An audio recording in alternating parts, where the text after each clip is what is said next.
Hey everyone, I'm Steve from GamersNexus.net, and we're here at GDC 2016 in sunny San Francisco.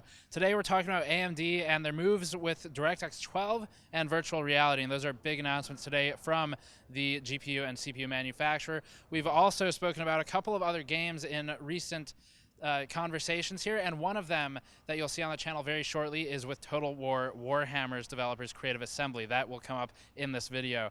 All this content from GDC 2016 is brought to you by Raw Fury's Goner, which you're seeing on the screen now. The main announcement from AMD today is the DirectX 12 partnership with Creative Assembly for Total War Warhammer, or Total Warhammer as we're calling it at the site.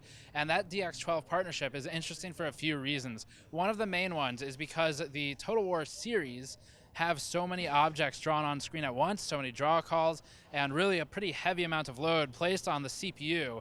They're actually pretty multi-threaded too. Because of all of that, DirectX 12 should help move some of that processing to the GPU, like the draw calls especially, and free up system resources on the CPU for doing things that are potentially more important, like AI calculations, which are pretty extensive in the Total War games. So that is a partnership that AMD is boasting as an exclusive partnership with Creative Assembly for the Total War Warhammer game, and we're talking with the Creative Assembly developers very shortly. You'll see that content on the channel following this post.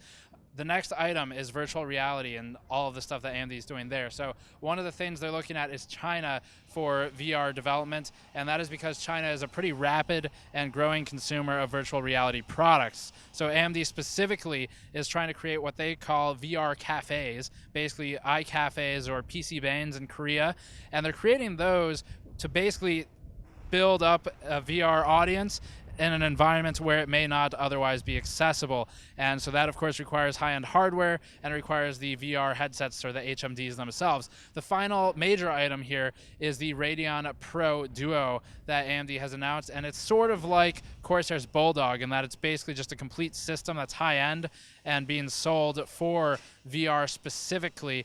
And the Radeon Pro Duo is outfitted for 16 teraflops of total compute performance, which is definitely a lot of performance there.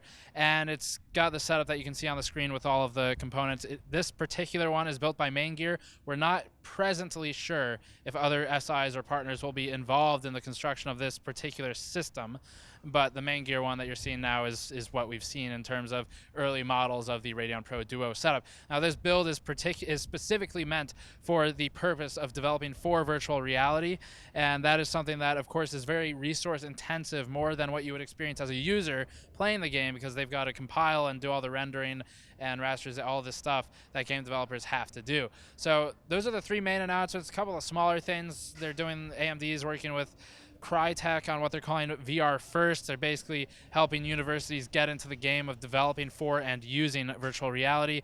But other than that, the most interesting item that we've really looked at, or at least I've looked at personally, is the Total War Warhammer partnership for DirectX 12 development and inclusion in the game. Check back for further coverage from GDC 2016 throughout the week. Hit that link in the description below to read more about this, and we'll see you all next time.